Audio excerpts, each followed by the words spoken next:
I was joking here before our audio got turned on with some of the media here that even they have to admit, and it is because how many times were we on the wrong end of that for 33, 34 years or however many years? There's been many times when we've played some good football and came up on the wrong end. And, we've done that here. And, so it was really nice to be on the other end to just hang in there. But I have to give so much credit, number one, to our football team and the way they hung in there in difficult times. Obviously offensively with turnovers really put us behind the eight ball as far as plays, opportunities, chances for Tennessee, kept us on the field. They were having success in the first half running the ball, and the defense just kept on hanging in there. And, so proud of our team to put it together. That's what we said on the last drive, just one drive, just put it together, run our offense, and put a drive together, and they did that. And I have to credit Tennessee. There's no doubt in my mind I knew what they would do. That's a prideful program with very good football players that have a lot of pride, and they came in here and played exceptionally hard and played a very good game and outplayed us in many ways, many times. And, I knew Butch would have them ready, and they played super hard for him and give them credit. But I'm very proud of our players, our coaches, and, that's a team victory right there. Every phase had to step up in certain moments, and they did that tonight. Talk about your gutsy quarterback. Amazing, really. Just Stephen, there's not many players that probably would have came back and even played in that situation. He's absolutely tough as nails, and we have so much respect and pride for him, and our team does. And he led us tonight and led us on that drive. And not like I said, I don't think many players would have played in that situation. You put together that drive and you took that lead. What was your mind when that last ball was in the air? Well, I was pissed off that we were in that situation, because on the fourth down we should have been off the field. We got to have we got to back up a little bit more, and Jordan just kind of floated on that drop.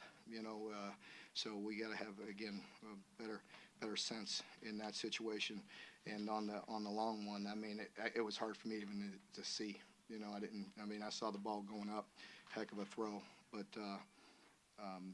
obviously when I saw the end result, I was very, very pleased with that. Mark, when Stephen came back in the very first play, he took off running it. Was that by design, or did he kind of improvise there? That was a read. It was a read. So he pulled it. I think they felt like there was no way he would pull that ball right there, and they squeezed very hard on the edge. And that's a read play. He could either give it to the running back or pull it, and he made a good read. Mark, do you think you kind of rediscovered that offensive identity that was so successful with the ground game tonight? I did, because, look, we only ended up having 52 plays again, but we rushed for 289. That's hard to believe. With putting it on, 4 possessions, we take away by putting the ball on the ground. And, I don't exactly know what the drive chart looks like yet in the second half, but, obviously the defense getting some stops, keeping us in there was huge. And, but, yeah, I think it was real important to get that identity. You've heard me talk about it, and I think our players, really had a strong mindset that we were going to be efficient at running and throwing. And really, throwing, we were off tonight for a while, and we did it by any means necessary. Sometimes it's going to be offense, defense, or special teams. Sometimes it's going to be running it or throwing it. But I think it's critically important for us to be able to run the ball. And I think you saw them. They were more efficient tonight because of their run success as well. Last drive, go-ahead drive. It was 2 3 and outs. You guys threw it 5 times, or passed it 5 times, ran it once. Did you say anything? Did you have any say about stick it in Benny's gut on that last drive? I didn't say a word.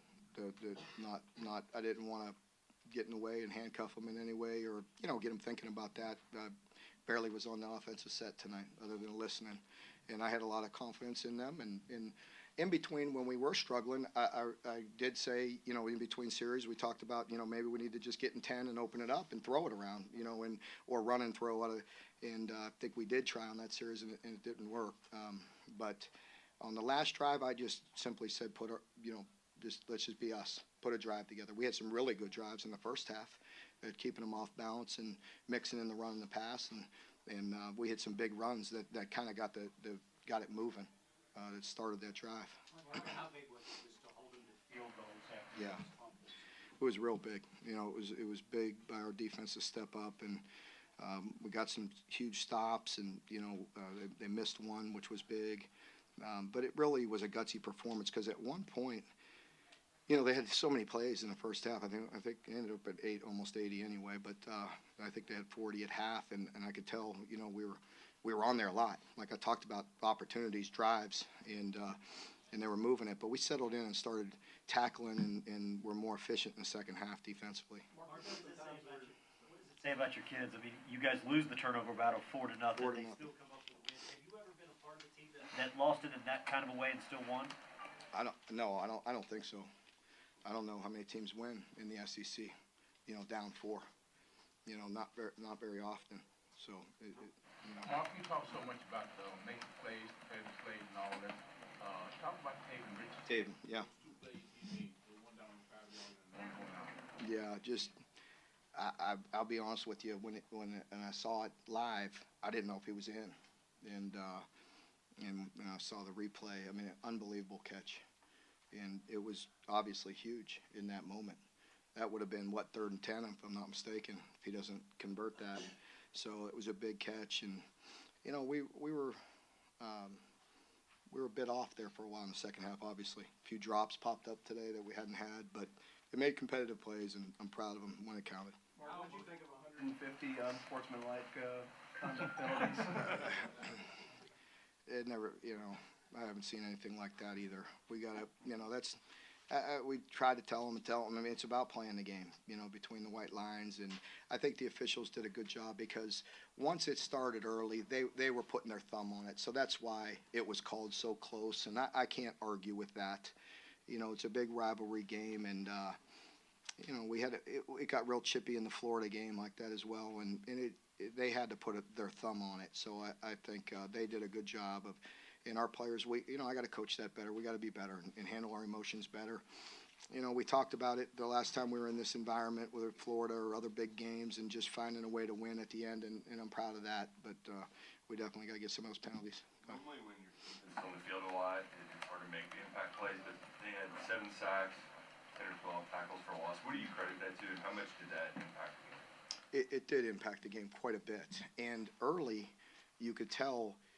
With some of their run game and some of what they went back to, and I figured they would because they had good success with it a year ago as well, and some of the things on the perimeter and getting us in space and making some of our big guys, the gaps were very big, and they were getting on the edges and doing some things that was hurting us. And Coach House did a really nice job making some adjustments, getting some things fixed at half, and we started playing cleaner and a little more aggressive in certain cases and mixing it up on them. And, I think the guys played harder and fed off the big plays as well. You've had some seasons where you're going down to the wire looking for that 6th win. Is there an element of maybe taking pressure off the guys when you got 4 to go and you're already there, you're at the bowl?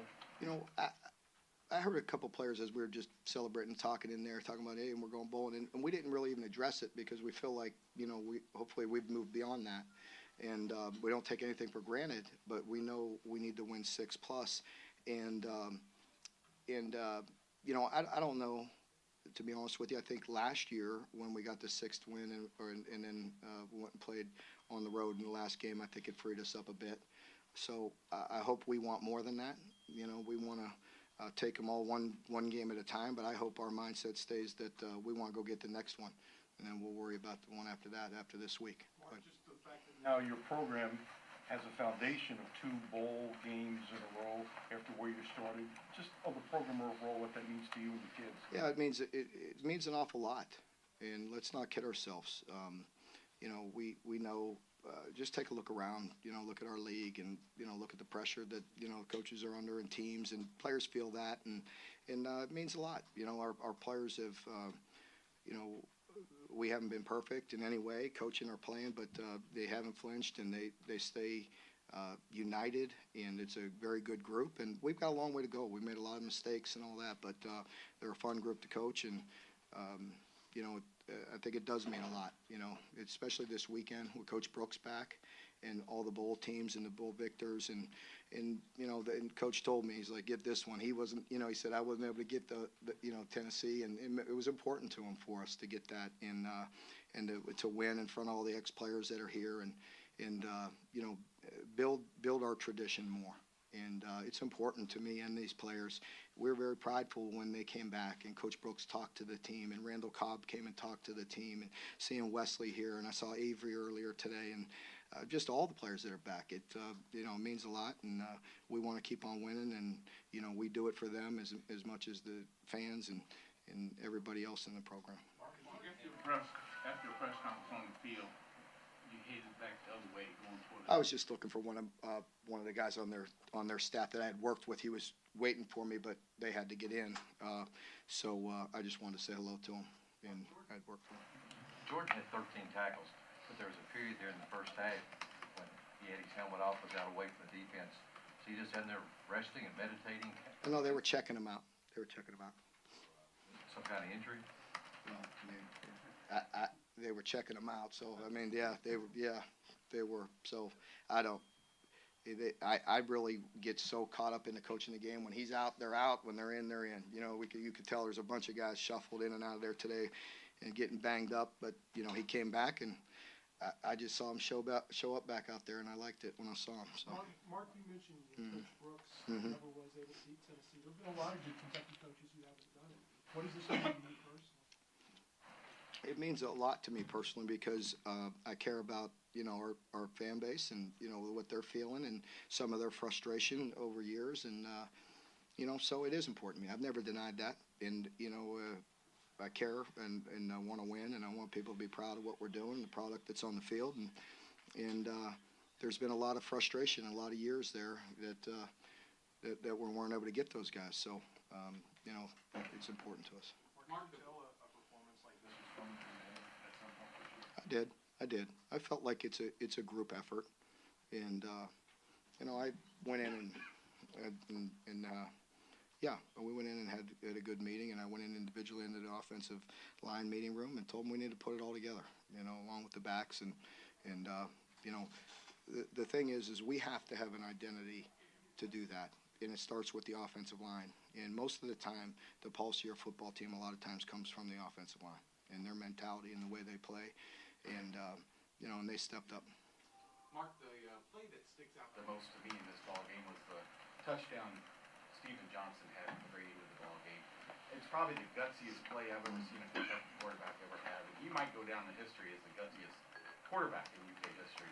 Did you say anything to him after that play or in the locker room after the game about that? We were just busy, you know, with the group, but you just gave him a hug, and you know how, you know, you admire his effort. You really do. I think we all do. Like I said, I don't know how many people would have played through that, let alone go in and do what he did, and pulling the ball and running it and diving and doing whatever he has to do. I can't say enough about him and his determination and what he does for us. Does that injury have any lingering effect? I mean, you keep saying It could. You know, it's an injury that's painful. That players, luckily, it's on his non-throwing shoulder. So, but it's not anything that he shouldn't be out there for this week.